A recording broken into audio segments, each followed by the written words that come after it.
E vamos falar agora, então, da sessão da Câmara de ontem, que foi longa, hein? E na ordem do dia, né, a sessão ordinária, o primeiro item que foi aprovado é um pedido de urgência do prefeito Padre Osvaldo, né, que foi aprovado aí, um projeto que dispõe sobre a alteração do artigo da lei municipal que trata do Refis de Catanduva, que é o programa de recuperação fiscal, que então permite que os contribuintes regularizem débitos municipais com condições especiais de pagamento. E o prefeito Padre Osvaldo, então, ele pediu um maior tempo para adesão ao Refis, podendo ser formalizado até o dia 30 de dezembro. E o projeto foi aprovado por unanimidade pelos vereadores em primeira discussão. Depois, a sessão foi pautada em dois assuntos que, olha, deu o que falar, hein? O projeto da vereadora Thaís Braz, que institui no município o Estatuto da Igualdade Racial, que foi rejeitado. O documento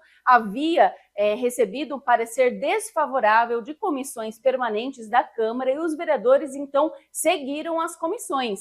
O projeto foi rejeitado com 9 votos.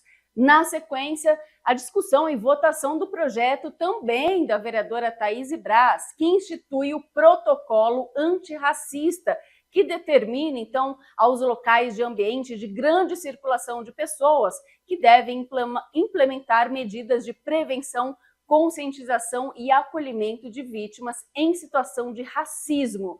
E o projeto foi rejeitado também pela maioria dos vereadores. A autora do projeto, ela chegou a pedir vistas, né, que foi feito de forma nominal e também foi rejeitado pela maioria dos vereadores.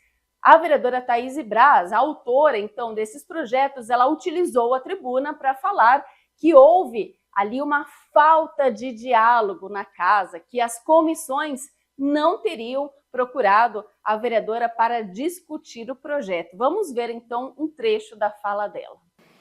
Eu respeito, nós estamos num país democrático, apesar de algumas pessoas ainda tentarem dizer o contrário. Sou uma das pessoas mais diplomáticas que existe aqui nessa casa, eu respeito o parecer, mas eu acho incômodo a questão de não haver diálogo dentro de um parlamento. E falando de pautas que são extremamente importantes. E independente do prazo que esse projeto está correndo na casa, a dada atenção, a merecida atenção não foi dada a ele. Inclusive, um dos pareceres diz, do projeto anterior, eu vou falar dos dois porque eu não falei da primeira vez, ele fala que já existe o Estatuto da Igualdade Racial, que é um documento de 2010, mas aqui no município não se aplica. Aí, quando a gente faz uma lei, porque a lei federal não é cumprida, é ignorada. Estamos lutando pelo quê? Eu acabei de ocupar essa tribuna dizendo que quando a gente faz políticas públicas para o recorte, seja para mulher, seja para pessoa com deficiência, seja para a comunidade LGBT, seja para a comunidade preta, a gente está falando de justiça social. Tem gente sendo deixada para trás. Por que justiça social incomoda tanto? Será que porque mexe no privilégio de alguém? Talvez. O documento norteador, que é o Estatuto da Igualdade Racial, que aqui eu acredito que quase ninguém conheça, ele fala de políticas públicas voltadas para a população negra. Nós temos números que diz que a população negra precisa de um olhar. Todo mundo ignora o contexto histórico. A lacuna que foi deixada desde o período colonial. A gente está colhendo a mazela até hoje.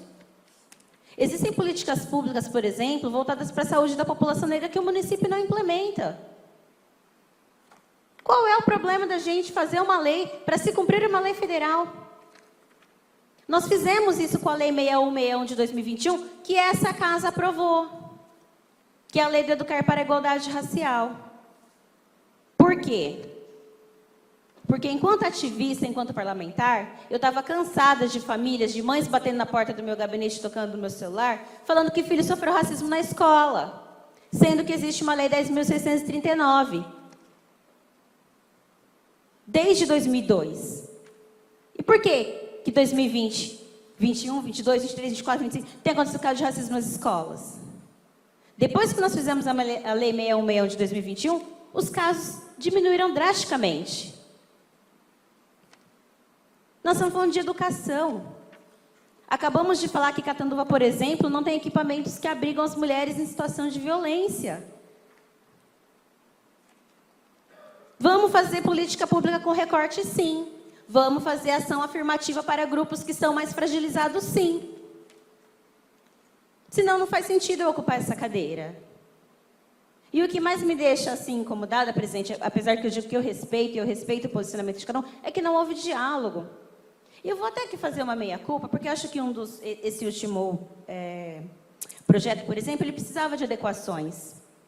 E até um grupo me chamou para discutir na rádio, eu falei, realmente, olhando por esse outro viés, o projeto precisa de adequações. E nós iríamos transformá-lo em algo parecido que é o protocolo Não Se Cale, para que as mulheres em vítimas de situação de violência possam pedir ajuda.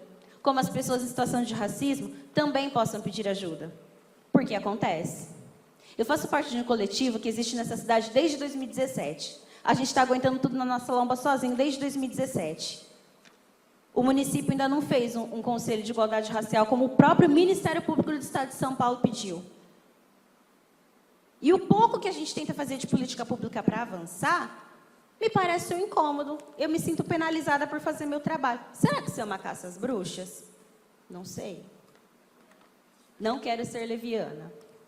Mas eu também tenho o meu direito de estar indignada. Porque tudo que a gente traz aqui para transformar em ação e política pública é por necessidade.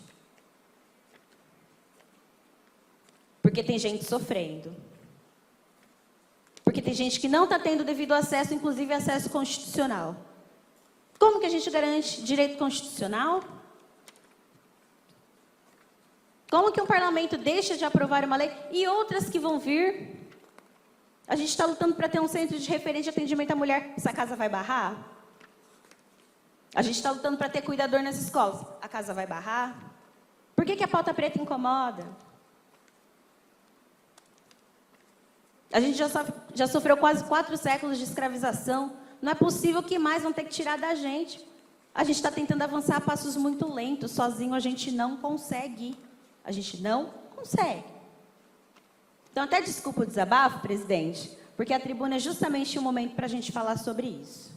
Então, assim, me entristece essa Câmara não ter feito o mínimo, né? Pelo menos a comissão, o mínimo de diálogo. O mínimo de diálogo. Porque eu vivo isso todos os dias. Como o colega que me antecedeu, o David, que também é muito atuante na educação, a questão de oportunidade. Porque muita gente gosta de falar que a nossa luta é mimimi, que a gente quer dar oportunidade. Não queremos nada além daquilo que nos foi tirado lá atrás. Oportunidade. E agora estamos invisibilizando e inviabilizando uma camada que precisa. Esses documentos são todos norteados pelos ministérios, gente. Será que ninguém fez o questionamento? Se está se fazendo uma lei municipal, é porque a federal não está funcionando. E o projeto, olha só, ele é polêmico. E depois da fala dela, alguns vereadores quiseram comentar o projeto que tramitou na casa por um ano. Bom, essa pauta proposta pela vereadora é uma pauta muito importante. Eu quero também aqui expressar a minha indignação pelo ato acontecido em Mirassol. E eu acredito que esse tipo de atitude deve ser apurado com rigor e é inadmissível esse tipo de atitude. Não gostaria que isso acontecesse no nosso município, principalmente com parlamentares. Sobre a fala da vereadora, sobre a avaliação dos seus projetos, como disse o presidente da casa, já está aqui há muito tempo. Eu tive um embate com ela, antes mesmo da eleição, acerca de um projeto sobre racismo religioso. Discutimos e ela retirou o projeto, assim depois de um diálogo que nós tivemos por telefone. Então a fala da comissão a qual eu faço parte não é uma fala montada, e o que eu estou dizendo aqui é uma fala em cima daquilo que eu acredito, ok? O não cumprimento das leis federais também responsabilizam esse legislativo, a sociedade e as autoridades da nossa cidade. Pois as leis constituídas devem ser cumpridas. Não será admitido racismo, ou qualquer outro tipo de discriminação, ok? Em quadro da polícia, senhor presidente, eu tive por várias vezes e eu não sou negro, tá bom? Eu acho que isso depende muito da situação a qual a pessoa ela se encontra. Um outro detalhe interessante, eu estive na batalha de rimas que teve na Avenida do UPA. Eu encontrei muito mais brancos do que negros lá.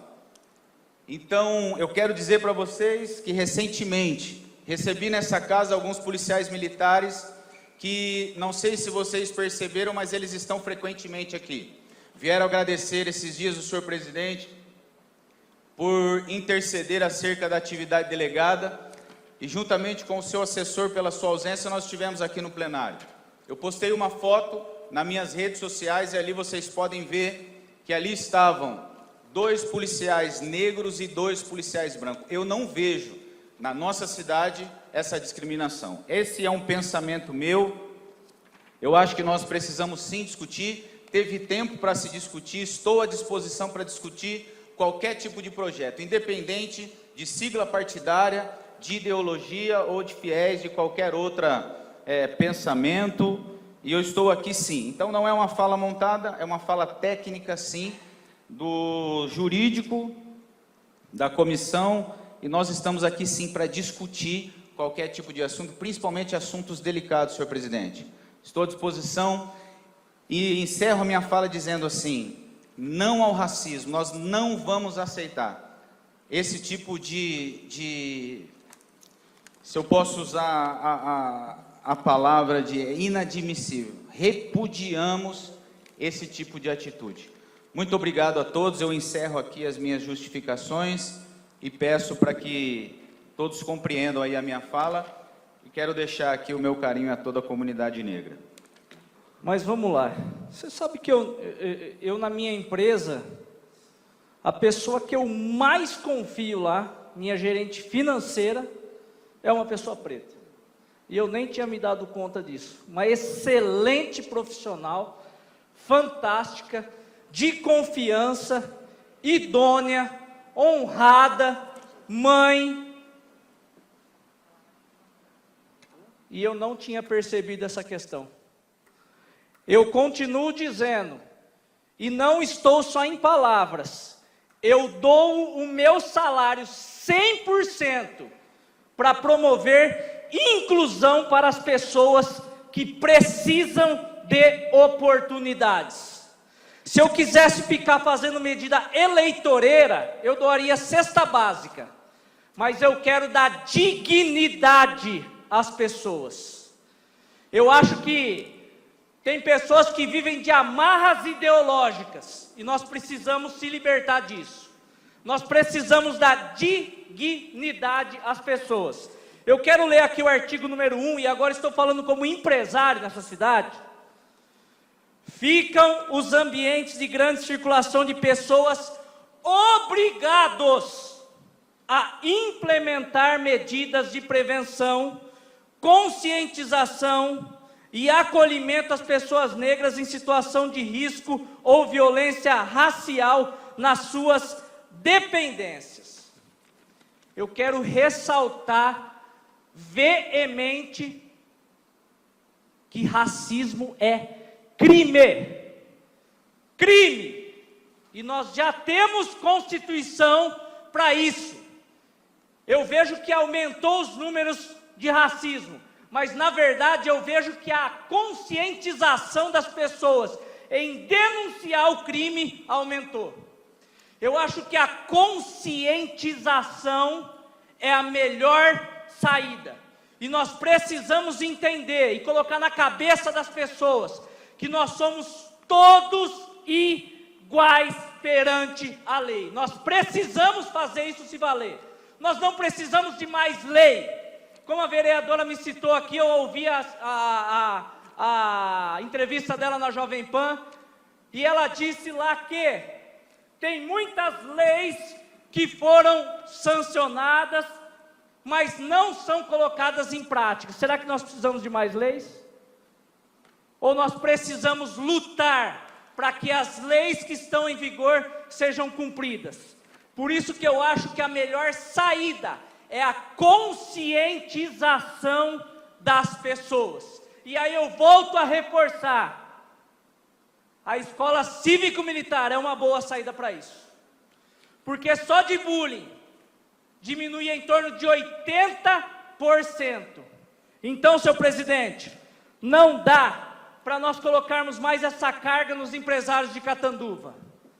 O empresário, ele vem para a nossa cidade há 65, 70 anos atrás. Catanduva era mais ou menos do tamanho de Rio Preto, não estou querendo correlacionar uma cidade com a outra. Rio Preto investiu nas empresas, nas indústrias, dando oportunidade, dando espaço, dando incentivo. Daqui a pouco o Rio Preto está pedindo licença para construir do lado de Catanduva. Nós não podemos mais colocar essa responsabilidade nas empresas e nos comerciantes dessa cidade. Precisamos sim fazer políticas públicas para conscientização. Repudio também o ato do vice-prefeito de Rio Preto. Tem que responder pela lei, e nós temos lei para isso. Volto a dizer, nós precisamos acabar com as amarras ideológicas e ajudar as pessoas a se desenvolver. É nisso que eu acredito, é nisso que acreditam as pessoas que votaram em mim, e é isso que eu vou lutar, para que as pessoas tenham oportunidades iguais, para que todos que queiram desenvolver, que façam o seu trabalho e cresçam de uma forma honrada e justa na vida. Muito obrigado, senhor presidente. Eu vejo nesse projeto que é um protocolo, né? Não é um projeto que vai dar despesa para o município, é um protocolo, né, aos ambientes de grandes circulações de pessoas. Né? Isso é uma política pública, está acolhendo as pessoas. Né? E o aumento da questão do racismo, todo ano aumenta. Né? Vocês viram Mirassol aí, a situação que passou, uma situação pejorativa, uma situação que a cidade perde muito. Né? E aconteceu de um político que está envolvido, é lamentável. Né? Mas, na realidade, no final, quem regulamenta o projeto seria o prefeito. Então, a regulamentação, né, é por conta do executivo. Então, mas infelizmente, não vamos, né, vou respeitar o parecer da comissão, até não faço parte de nenhuma comissão, né, mas nós estamos perdendo a oportunidade de discutir e alavancar esse projeto aí para a nossa cidade. Outro projeto que foi votado e rejeitado é sobre o Fórum Municipal de Educação, também da vereadora Thaís Braz, do PT. O projeto foi rejeitado por comissões permanentes da Câmara e os vereadores seguiram as comissões.